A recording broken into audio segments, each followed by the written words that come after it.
नमस्कार स्वागत करुच्ची आज मुख्य गुरुत्वपूर्ण खबर को आपण दर्शक बंधु एवं आमर हस्तगत होता खबर रही लघुचाप संपर्कित वर्षा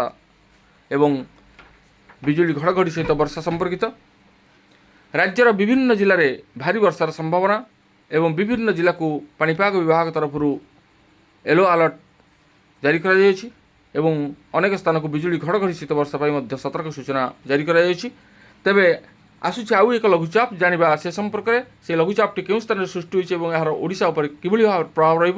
पाणीपाग विज्ञानी मानकर मतामत से संबंध में कौन रही से संपर्क में संपूर्ण बरणी मुझे आपको भिडियो प्रदान करी से आपने निश्चित भिडियोटी को प्रथम शेष पर्यंत देखिए जब भिडियोटी भल लगे तो पाखे लाल बटन दबाई निश्चित सब्सक्राइब करेंगे पाखे बेल आइकन बजाइदेवे और ऊपर ऑल नोटिफिकेशन क्लिक करके भूलें जहाँफल एभली भिडियो सर्वप्रथम आप निकट में पहुँच पार तेज आसतु जाना आज पाणीपाग संपर्कित लघुचाप संपर्कित विशेष गुरुत्वपूर्ण सूचना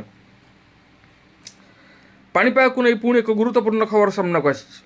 आसंता 11 तारिख राज्य में पुणी थे वर्षार प्रभाव वृद्धि पाइब बोली पाणीपाग विभाग तरफ सूचना प्रदान कर आसंता 13 ରୁ 14 तारिख बेलू केन्द्रीय तथा उत्तर बंगोपसागर में एक लघुचाप सृष्टि होवार संभावना रही यार मात्राधिक प्रभाव दक्षिण ओडिशा रे पड़िबो बोली आंचलिक पाणीपाग केन्द्र पक्षरु आकलन कर यार प्रभाव रे आसंता 11 तारिख रे मालकानगिरी और कोरापुट रे सबुठार अधिक वर्षा हेबो बोली आकलन कर यह सहित मयूरभंज रे केन्दुझर रायगड़ा गजपति और नवरंगपुर जिले में प्रबल वर्षा नहीं पाणीपाग केन्द्र आकलन कर वर्तमान ओडिशा उपरे मौसुमी ट्रफ सहित बंगोपसागर एक घूर्णिबलय सृष्टि होइछि यार प्रभाव रे राज्यर विभिन्न स्थान में वर्षा जनित स्थिति सृष्टि होइछि अलर्ट जारी करथिबा जिला बिजुली घड़घड़ी सह प्रबल वर्षा और 30 ରୁ 40 किलोमीटर बेगर पवन बहिबार संभावना रही तेबे आउ 4 दिन राज्य में प्रबल रु अति प्रबल वर्षा नहीं सतर्कता जारी होइथिबा कहिछि आंचलिक पाणीपाग विज्ञान केन्द्र पाणीपाग केन्द्र निर्देशिका मनोरमा महांती कहिसेंती अपरपक्षे 12 तारिख शुक्रवार ठारू राज्य में वर्षार परिमाण ह्रास पाइब 13 तारिख ठारू नुआपड़ा नवरंगपुर जिला व्यतीत बाकी सबुठी पाग मुख्यतः शुखिला रहिबो बोली मनोरमा महांती कहिसेंती तांकर सूचना अनुसार मंगलवार राज्य में प्रबल अति प्रबल वर्षा नहीं कौन जिला को सतर्कता जारी होई नथिबा बेले बिजुली घड़घड़ी सह वर्षा नहीं समस्त जिला को येलो अलर्ट जारी कर